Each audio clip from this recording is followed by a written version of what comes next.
eu sou Luciano, tô aqui mais um dia para falar mais um pouquinho a respeito do meu entendimento sobre um desses capítulos do livro Ceifa de Luz que nós estamos estudando.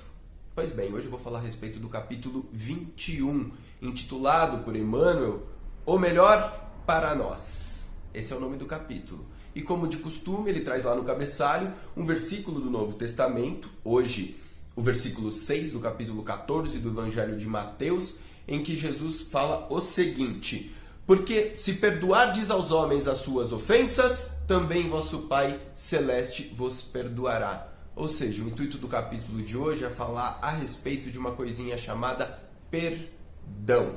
Nossa, de novo. Na doutrina espírita, a coisa mais comum que tem é você entrar numa casa para assistir uma palestra e se o tema da palestra não for esse, essa palavra vai ser citada em algum momento. Perdão.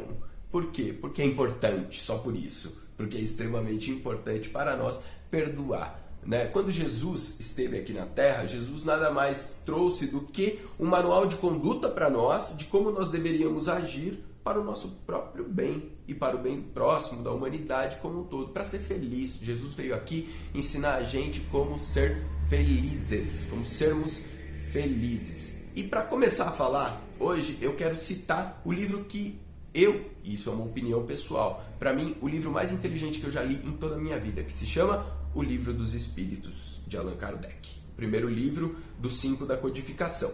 Pois bem, por que eu acho esse livro o livro mais inteligente que eu já li?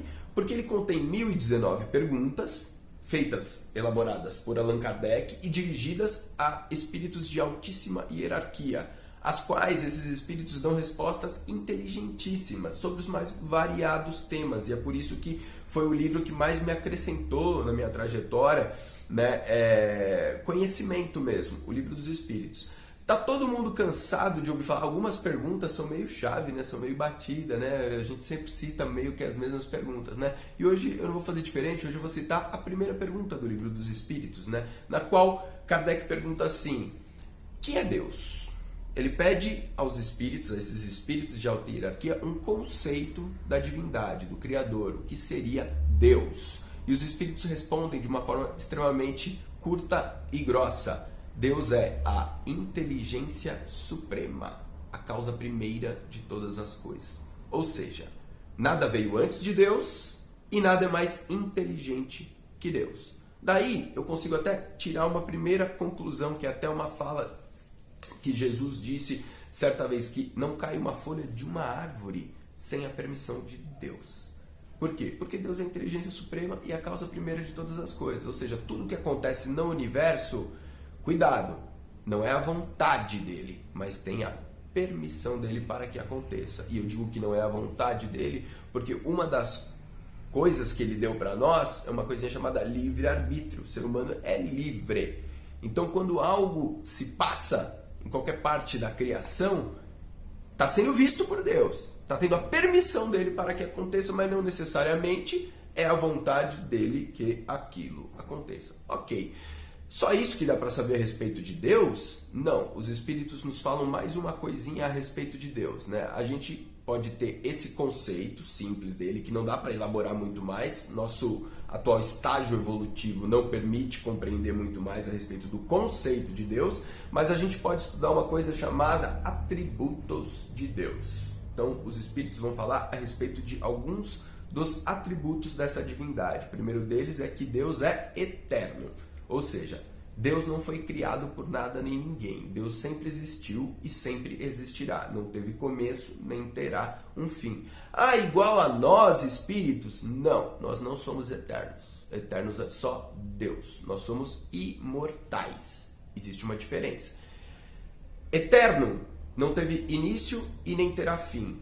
Imortal não terá fim, mas nós tivemos um início. Em algum momento da história nós fomos criados e não vamos morrer jamais. Isso é uma diferença. Eterno, apenas Deus. Deus é único. Isso é um outro atributo de Deus. Não existe outro Deus. Só tem esse. Conceitos de atributos de Deus dados pela espiritualidade maior. Deus é imaterial, ou seja, ele não é material, ele não é matéria, como eu, como você. como o próprio Espírito, né? Na verdade, que só tem três coisas: Deus, Espírito e matéria. E quando a gente vai aprofundando esses conceitos, vai ficando cada vez mais complicadinho da gente estudar. Deus é diferente da matéria, Deus é diferente do Espírito. O que é Deus? Deus é outra coisa. Deus é imaterial. O que mais que a gente pode saber a respeito dos atributos de Deus? Deus é todo-poderoso, ou seja, quem manda é Ele. Ele que faz as leis. Ninguém fala mais alto que Deus. Ninguém faz uma lei que se sobrepõe. Ninguém derruba uma lei de Deus. Eu posso até ter uma pessoa que diga assim: Luciano, mas eu não concordo com as leis de Deus. Ok, essa pessoa está no seu direito. Lembra, nós fomos criados livres. Somos seres livres e temos o direito de concordar ou discordar daquilo que quisermos, inclusive de Deus. Só que não é porque você não concorda com as leis de Deus que você não estará sujeito às mesmas. É a mesma coisa que eu dizer para vocês assim: olha, essa tal dessa lei da gravidade aí que esse Isaac Newton aí inventou, eu não concordo com ela. Eu não acredito nessa lei da gravidade. Eu posso dizer isso? Posso, sou livre, eu tenho esse direito. Mas se eu soltar um objeto, ele cai no chão. Garanto que cai, acreditando ou não acreditando na lei da gravidade. Então assim são as leis de Deus. Mais um atributo muito importante de Deus que os Espíritos nos trouxeram: Deus é soberanamente justo e bom. Ou seja, não cai uma folha de uma árvore sem a permissão dele, certo? E Deus te ama, Deus é bom. Se seu pai e sua mãe te amam, Deus ama muito mais. Ou seja, só acontece na minha vida aquilo que é para o meu bem, mesmo ainda que naquele momento que aconteceu eu não entenda aquilo. E eu estou falando de tudo isso, dando esse panorama geral, para a gente começar a entender o porquê que é tão importante esse tema do perdão. Pois bem, existe em nós, no momento que a gente sofre uma ofensa, uma dimensão do nosso psiquismo, uma parte nossa que a psicologia moderna chamou de ego, que reage de forma extremamente rápida. De acordo com a psicologia moderna, o que é o ego? O ego é uma estrutura do nosso psiquismo que está aqui para nos proteger, para nos defender. Então, quando alguém faz alguma coisa que me causa desconforto, uma sensação desagradável, o meu ego, ele entende que ele precisa se defender daquilo. Só que tem um pequeno problema. O nosso ego, desde que a gente saiu lá do reino animal e veio para o reino nominal, ele evoluiu muito pouco. Nosso ego, ele é muito, digamos assim, imaturo. E se a gente for usar até uma linguagem mais corriqueira, nosso ego é burro mesmo. Ele não consegue pensar muito bem. Por quê? Porque ele é muito dominado por uma coisinha chamada emoções, sobretudo sobre as emoções negativas. Então, na hora que alguém faz alguma coisa para mim que me causa um desconforto, uma emoção negativa, o meu ego vem na frente. Só que o meu ego, ele tá ali para me defender, certo? O meu ego, diferentemente de uma outra dimensão do meu psiquismo, chamada consciência, que está ligada diretamente com Deus, que está ligada diretamente com o ser, com a centelha divina que eu sou, com a minha essência, diferentemente dessa consciência, o ego, ele é extremamente imediatista. Ele não consegue rapidamente fazer essa reflexão toda que nós fizemos no começo do vídeo para entender que se Deus é bom, não cai uma folha de uma árvore sem a permissão dele, eu estou sendo cuidado. Tem alguém muito maior do que eu que está cuidando de mim a todo momento. O nosso ego, ele não entende isso. O que ele entende? Que ele tem que se proteger, que ele tem que se defender. Ou seja, quem é a justiça, senão o Criador? Os Espíritos disseram: Deus é soberanamente justo e bom. Ou seja, o que é a minha justiça comparada com a justiça de Deus? Só que o seu ego não consegue fazer isso rapidamente, não consegue pensar nada disso. E o ego começa a entender que para se defender, ele precisa praticar uma justiça que não está acontecendo na vida dele. Deu para entender mais ou menos como é que funciona? A gente começa a achar, aliás, qualquer pessoa que cometa um ato que você considere maldade, fala: meu, aquela pessoa prejudicou o outro, ela fez o mal pro outro. Na cabeça dela, ela não fez mal. Na cabeça dela, ela está com a justiça. Ela está praticando a justiça. Estou fazendo para o outro aquilo que o outro merece. Mas quem sou eu para dizer aquilo que o outro merece? Comparado com Deus, que é soberanamente justo e bom.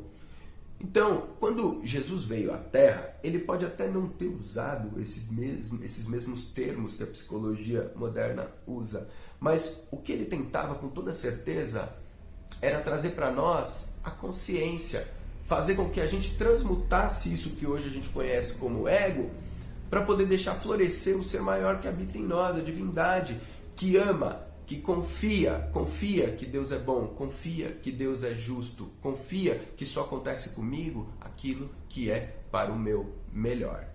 Quando eu não consigo perdoar o meu semelhante, quem está sofrendo não é meu semelhante, sou eu mesmo. Existe uma frase muito sábia que diz assim: raiva é a gente tomar o veneno esperando que o outro morra. Eu convido você a fazer essa reflexão hoje na tua vida. Quanto tempo faz que você anda tomando veneno esperando que o outro morra? Fiquem todos com Deus. Muito obrigado.